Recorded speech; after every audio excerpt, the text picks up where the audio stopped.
به نام خدایی که جان آفرید، سخن گفتن اندر زبان آفرید. اما بعد، السلام علیکم و رحمت الله و برکاته. پدران و مادران عالی قدر و برادران و خواهران اهل اسلام، بنده امروز خواستم برای شمایان یک قصه درباره یک مرد سال خورده که به سن 75 رسیده بود نقل نمایم. این مرد سال خورده در خانه خود تنها زندگی میکرد و روزی این تنهایی به دلی میزند و میخواهد با پسرش و اهل خانواده او در یک خانه زندگی کند. وقتی که این مرد به خانه پسرش آمد، همسر پسرش این مرد را نه آنقدر خوب پیش‌روز میگیرد و بعضی وقتی که به او کاسه خوراک را و یا که پیاله چای را میدادند، از دستانش میافتید و این را دیده هم پسرش و هم همسری او به غضب می آمدند. افسوس که دستان این مرد می لرزید و چشمان او نه آنقدر خوب دیده می توانست. تا چند مدت به هر خطاگی این مرد سال خورده پسرش و همسری او صبر کردند. اما روزی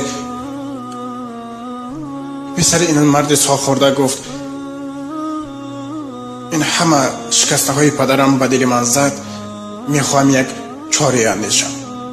به این فکر همسری او نیز شریک شد و در آخر هر دو به خلاصه آمدند تا که پدر را در یک حجره خرد جایگیر کنند و به او یک طبق چوبین دهند تا اینکه در آن خوراک خورد. وقتی که به این مرد سال خورده در یک طبق چوبین خوراک می آوردند و در یک حجره خرد جایگیر کرده بودند، این مرد این را دیده گریه میکرد، اما همیشه به خداوند دعا میکرد: خداوندا، من یک بنده عاجزم و از تو دعا دارم تا که ایمان فرزند مرا مستحکم گردانی و از راه خطا دور گردانی و اون خطاهایی که او نسبت من میکند خدایا به سری او برمگردانی. الها در راه پست و بلندی حیات به او خود مددگار باشی. و این دعاها را کرده این مرد سال خورده فقط گریه میکرد در آن وقتی که اهل خانواده پسرش همه خرسند و شادان در سر دسترخوان خوراک میخوردند، اما این مرد سال خورده در یک حجره تنها زندگی میکرد. و در این وقت اون نبیره 4 ساله‌ای که این مرد 15 سال داشت همه این گذشته ها را مشاهده میکرد. و روزی وقتی که پسر این مرد سال خورده در حجره اون کودک 4 ساله را شده دید، میبیند که در دستش یک بند هیزم دارد و میخواهد از آن یک طبق چوبین بسازد. وقتی که پدرش میگوید: ای فرزندم، تو این چوب ها را چیکار میکنی؟ اون فرزند خردسال میگوید: من میخواهم از این طبق چوبین سازم تا اینکه وقتی که شما پیر میشوید به این با شما خوراک دهم. وقتی این را میشنود همون پسر و هم همسری و اشک خود را داشته نمیتوانند و میگویند: یا الله، گناه مرا ببخش. و این مرد همراه همسرش با زودی به نزد پدر میروند و پدر را لباس تازه و آزاده پوشانده به سر دسترخوان به جای اونی که سرور خاندان می نشاند به آنجا نشاناندند و به او خوراکی گرم و با لذت آماده کردند. با همین همه خرسند و شادان زندگی کردند. برادران و خواهران اهل اسلام من، به حرمت خداوند در خاطر دارید پدر و مادر این دولت بی‌بهایی است که خداوند تبارک و تعالی به همه ما و شما نصیب کرد. از این لحاظ از شمایان خواهش دارم به فتنه دنیا و به فتنه اون مال و دولت خود افتاده، به فتنه اون 2 روزه حسنی که همسر شما دارد با میافتین. کوشش کنین تا که رضای پدر و مادر را به دست گیرین. البته در این عمر 2 روزه انسان بی خطا، انسان بی گناه نیست.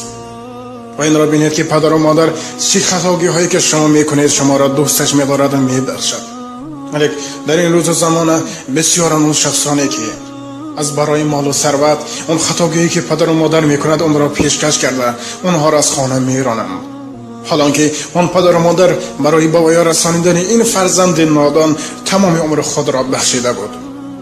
و در این روز و زمان بسیار شدند اون نوروزهایی که شوهر خود را نسبت پدر و مادرش دشمنی میسازند. ای خواهران، استغفر الله کنید و یک لحظه به خود بیایید. اون کارهای خطایی شما میکنید روزی به سر شما حتما خواهد آمد، زیرا این دنیا برگردنده و هر کاری که میکنی موافق آن تو را تحفه خود انتظار است. پس یک لحظه اندیشه کنید و اون پدر و مادر شوهر خود را مثل پدر و مادر خود احترام کنید و اگر خطاگی شما را آنها گویند از آن آزرده مشین، برعکس شما خرسند شوید که شما را درس حیات می آموزانند. بار دیگر میگویم که در این دنیا انسان بی گناه و انسان بی خطا نیست و وجود ندارد، زیرا در این دنیا بغیر حق ما همه گناهکاریم. وقتی که انسان من گناه ندارم میگوید، من دلم صاف است میگوید، اون گناهکارترین است. پس به حرمت خداوند یک لحظه اندیشه کنید و به قدری هم دیگر برسید. بعضی شخصان هستند که وقتی که به شهر مسافری می آیند و مال و دولت پیدا می کنند، وقتی که به وطن برمیگردند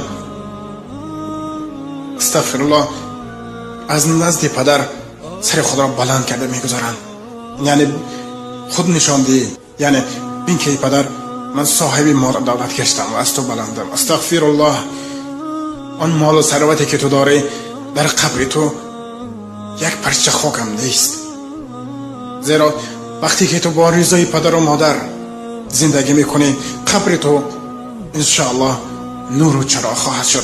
و اگر نه پدر و مادر را آزار دادی و مال و دنیای خود را پیشکش کردی، وای بر حالت. قدر و قیمت پدر از مال و ثروت هزارها مراتب زیاد است. اون مال و ثروت را شاید تو امروز ناچار شدی، لیک خداوند هر یک بنده را یک وقت در ناچاری و دیگر وقت در ثروتمندی می شمارد، یعنی سنجش می کند. اما پدر و مادری که تو داری خداوند به تو یک مراتبه نصیب کرد، پس به قدر برس.